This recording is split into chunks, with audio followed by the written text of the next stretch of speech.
নমস্কাৰ, স্বাগতম জনাইছোঁ মোৰ আন এটা নতুন ভিডিঅ'লৈ। আজি আপোনালোকক লৈ যাব চেষ্টা কৰিম অসমৰ য'ত এনেকুৱা এটা তীৰ্থ স্থান আছে য'ত ৯৯,৯৯৯টা শিৱলিংগ আছে। তাত আজি আপোনালোকক মই লৈ যাব চেষ্টা কৰিম। তেনেহ'লে বলক এতিয়া আমি সেই স্থানলৈকে এতিয়া যাত্ৰা আৰম্ভ কৰোঁ। ৰঙালী সূৰুজে ভুমুকি মাৰিলে, প্ৰকৃতি শুৱনি হৈ মৰম জান গাভৰু হৈ।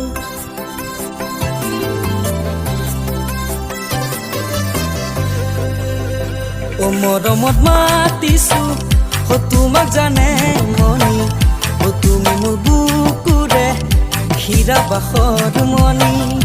মৰমত মাতিছো তোমাক জানে মনি, তুমি মোৰ বুকুৰে হীৰা বাসৰ মণি।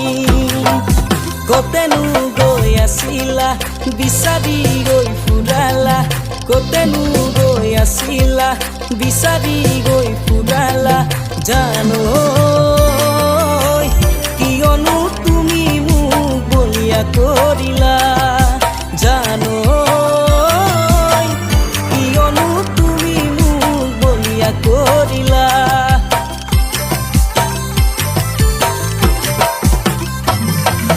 তুমি নাচনি এতিয়া যে গাভৰু, আহাচোন কাষলৈ অকণমান মৰম কৰো। মই বিচাৰিছো সুগন্ধি ঐ গোলাপ ফুল, মৰমে জানানে নিবিচাৰে জাতি কুল।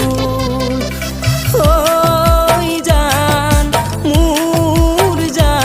আৰু ফাইনেলি সেই ঠাইখন আহি পালোঁ। আৰু এই ঠাইখন হ'ল গোৱালপাৰা জিলাৰ অন্তৰ্গত শ্ৰীসূৰ্য পাহাৰ। আৰু ইয়াতে আছে ৯৯,৯৯৯টা শিৱলিংগ আছে। আৰু ইয়াৰ সকলোবিলাক কথা আজি আপোনালোকৰ সন্মুখত ক'ব চেষ্টা কৰিম, আৰু ইয়াৰ সকলোবিলাক দৃশ্যই আজি আপোনালোকৰ সন্মুখত দাঙি ধৰিবলৈ চেষ্টা কৰিম। তেনেহ'লে বলক এতিয়া আমি ভিডিঅ'টো আৰম্ভ কৰোঁ। ফাৰ্ষ্ট ড্ৰোনৰ পৰা ওপৰৰ পৰা একবাৰ চাই লওঁ এই সম্পূৰ্ণ এৰিয়াটো। আৰু ইমানেই ধুনীয়া সূৰ্য পাহাৰ, আৰু ইয়াতে ৯৯,৯৯৯টা শিৱলিংগ আছে। এইটো হ'ল সূৰ্য মন্দিৰ।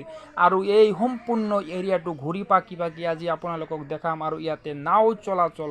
প্ৰথম আপোনালোকে দশভূজা চাওক, এয়া হ'ল দশভূজা। আৰু ইয়াতে ৯৯,৯৯৯টা শিৱলিংগ আছে। আৰু আপোনালোকে চাওক এইবিলাক হ'ল শিৱলিংগ, খালি শিৱলিংগ ইয়াতে আছে ৯৯,৯৯৯টা শিৱলিংগ আছে। আৰু আপোনালোকে ইয়াত যিমান পাথৰ দেখিছে গোটেইবিলাক পাথৰতে কেৱল শিৱলিংগ। আৰু ইয়াতে আছে ৯৯,৯৯৯টা শিৱলিংগ। এতিয়া আপোনালোকক দেখাব চেষ্টা কৰিম আকাশী গংগা, মানে তাত আকাশৰ পৰা পানী আহে নে ক'ৰ পৰা পানী আহে কোনেও নাজানে। আৰু তাৰ কাৰণে তাৰ নাম হৈছে আকাশী গংগা।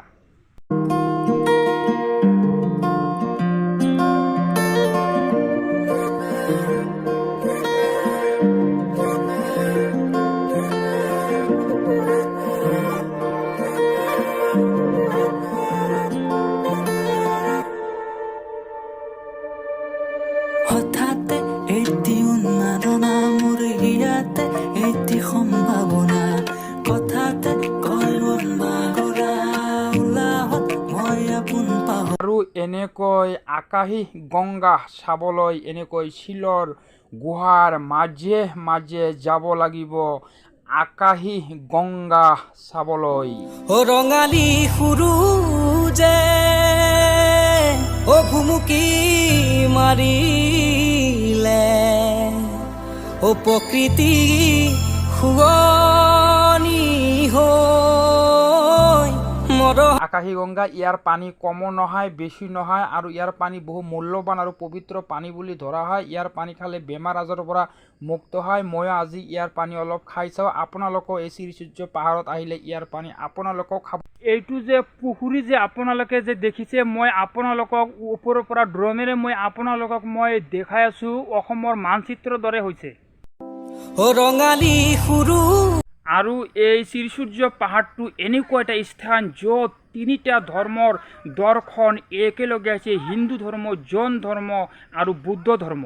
আৰু আপোনালোকে যে এই কুঁৱাটো যে আপোনালোকে দেখিছে, এই কুঁৱাটোত আগৰ দিনত যিসকলে বুদ্ধিষ্ট আছিল সিহঁতৰ নখবিলাক কাটি ইয়াতে জমা কৰিছিল আৰু এইটো হ'ল নগৰ কুঁৱা বুলি কয়। আপোনালোকে যে এই থোপা তিনিটা যে আপোনালোকে দেখিছে আৰু এই থোপা তিনিটাৰ লগত যে এই নেকলেছৰ দাগ আছে, এইটো কেনেকৈ হৈছে আমাৰ লগত আজি গোৱালপাৰা কলেজৰ এজন হিষ্ট্ৰী প্ৰফেচাৰ আছে আৰু তেওঁ এই থোপা তিনিটাৰ বিষয়ে তেওঁ আজি গোটেই কথা তেওঁ বুজাই দিব।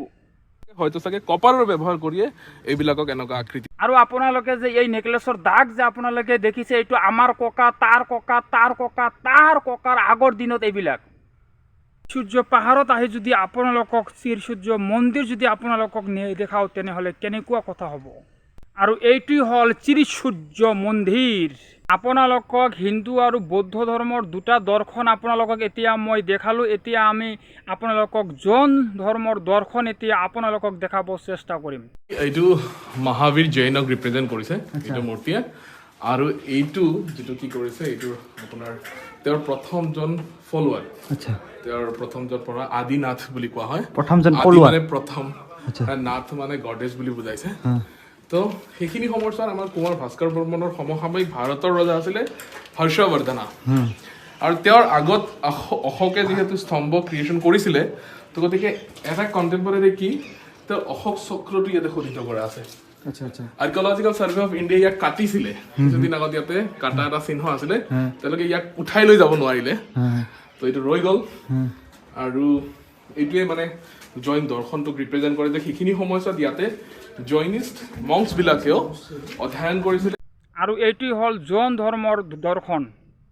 আজিৰ ভিডিঅ'টো ইয়াতে সামৰি মাৰিলোঁ। প্লিজ এটা লাইক কৰিব, শ্বেয়াৰ কৰিব, ছাবস্ক্ৰাইব কৰিব, লগতে কাষত থকা বেলটো ডুবাই দিব। আজিৰ ভিডিঅ'টো ইয়াতে সামৰি মাৰিলোঁ। আন এটা নতুন ভিডিঅ'লৈ অতি সোনকালে আপোনালোকৰ মাজত আহি আছোঁ।